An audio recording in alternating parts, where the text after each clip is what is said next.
राजनीति बहुत क्रूर होती है और सत्ता का नशा किसी भी नशे पर भारी पड़ जाए तब ऐसे में कोई यह सवाल करे कि बिहार के मुख्यमंत्री नीतीश कुमार बीमार हैं, वो सत्ता चला पाने की स्थिति में नहीं है।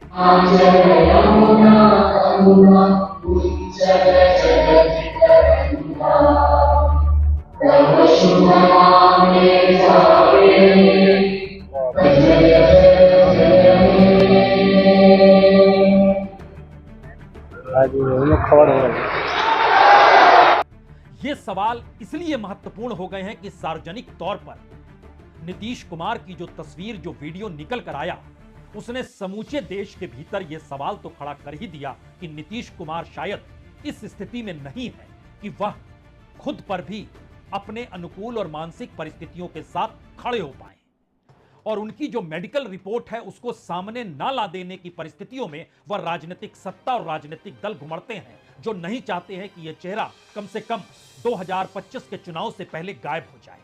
आप तो करिए ना साहब, कोई मोबाइल लेकर के नहीं आए और प्रतिबंध करिए, वो तो पहले से किया हुआ है। काहे करिए चल रहा है, ये 5-6 साल से शुरू हुआ है, इसके बाद तो 10 साल नहीं, उसके पहले ही धरती खत्म हो जाएगा।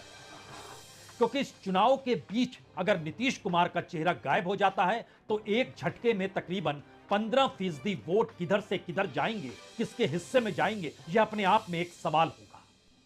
और अगला सवाल यह भी होगा, अगर जनता दल यूनाइटेड की अगुवाई नीतीश कुमार अपने चेहरे के आसरे नहीं कर रहे हैं और विधानसभा चुनाव में उनकी मौजूदगी नहीं है, तो फिर विधानसभा के चुनाव से पहले क्या जनता दल यूनाइटेड टूट जाएगी?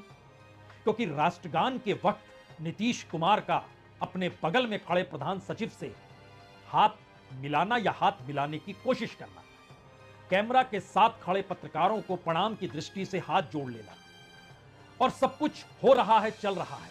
लेकिन सवाल यहां यह नहीं है क्या वाकई नीतीश कुमार अगर बीमार हैं तो फिर वह मुख्यमंत्री के पद पर क्यों है, और क्या नीतीश कुमार वाकई एक ऐसा चेहरा है जो मुख्यमंत्री के पद पर नहीं रहें तो सत्ता के तमाम समीकरण इस दौर में डगमगा जाएंगे।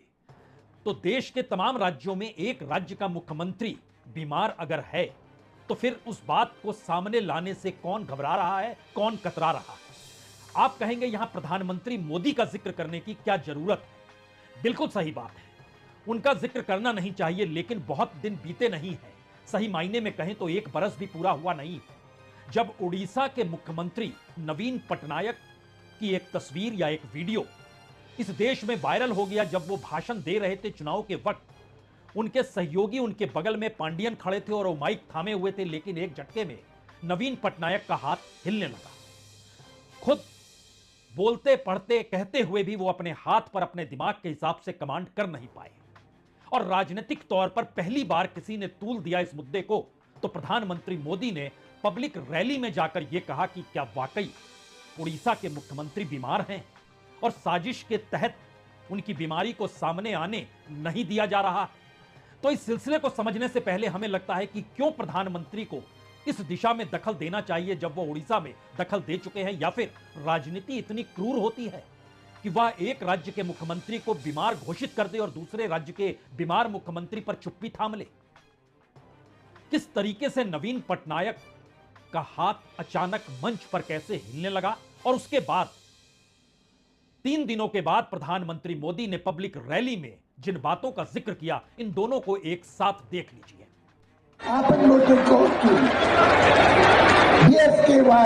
योजना बोलो की मिशन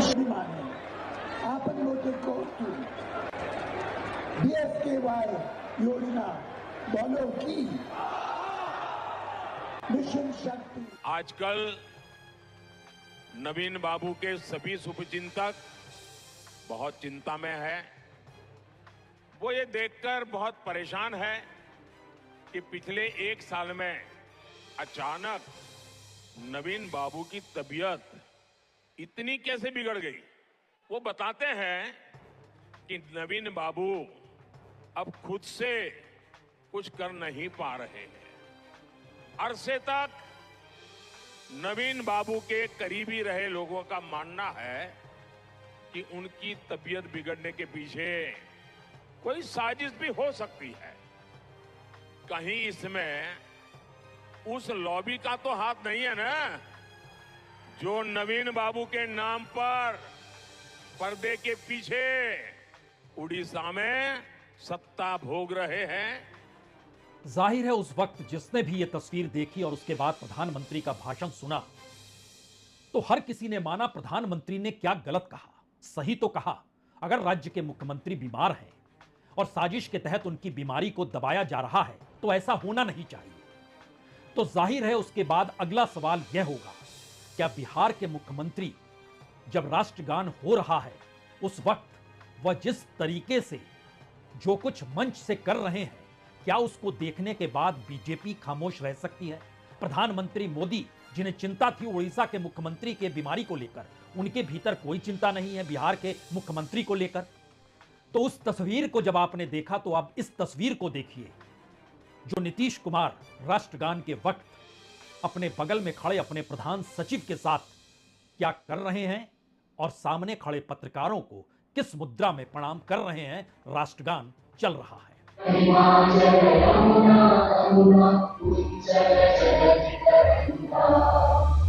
दरअसल ये एक सिलसिला है।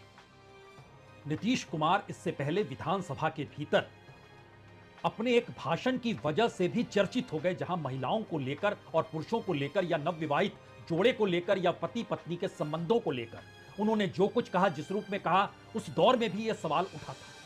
इसके बाद कई मौके आए विधानसभा के भीतर भी बाहर भी, जब यह सवाल बड़ा होते चला गया क्या वाकई नीतीश कुमार बीमार हैं और उनके इर्द गिर्द जो ताना बाना सत्ता की खातिर जो लोग बुने हुए वो नहीं चाहते हैं कि सत्ता किसी भी हालत में डगमगा जाए।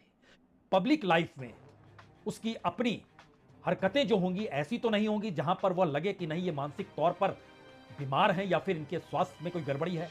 तो क्या ये आने वाले वक्त की अब ये आहट हो गई कि जेडीयू को बचाने के लिए नीतीश कुमार के बेटे की एंट्री इस चुनाव से ठीक पहले हो जाएगी, या फिर साथ खड़ी बीजेपी यह भी नहीं चाहेगी? यह सवाल शायद मौजूदा वक्त में उस राजनीति की दिशा में हर किसी को देखने को मजबूर करेगा जिसकी शुरुआत हमने की थी कि राजनीति बड़ी क्रूर होती है और सत्ता का नशा जुनून से हद के पार चला जाता है। इसीलिए पावर करप्ट एब्सोल्युटली और एब्सोल्युटली पावर करप्ट एब्सोल्यूट। यह एक ऐसी स्थिति है कि जहां पर सत्ता की ताकत के आगे किसी को कुछ दिखाई ना दे। लेकिन सवाल तो यह है, चुनाव सामने खड़ा है, राज्य के मुख्यमंत्री को लेकर सवाल है, वह बीमार स्थिति में है और इर्द गिर्द की राजनीति कहीं ज्यादा क्रूर तरीके से अपने अपने अनुकूल बिसात बिछाने में लगी हुई है। इससे ज्यादा त्रासदीदायक स्थिति हो नहीं सकती है जो बिहार के साथ हो रहा है। बहुत बहुत शुक्रिया, बहुत बहुत शुक्रिया।